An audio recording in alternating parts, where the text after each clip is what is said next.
Hi everybody, I'm Sachin Sharma. I'm speaking from Jetking Shivajinagar, and today's TIBP program is the basics of Linux command. So the first command which I'll be showing you all is calendar. So if we type the CAL, that is the shortcut of the calendar, so it will display the present month of this year.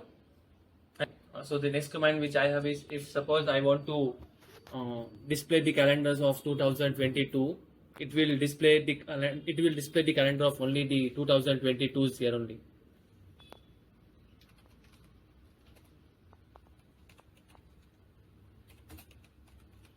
Yeah. So this is the calendar of the 2022. And the next command I have is top command. As it will show the task manager. So thank you guys. This was all about for today's session. Thank you.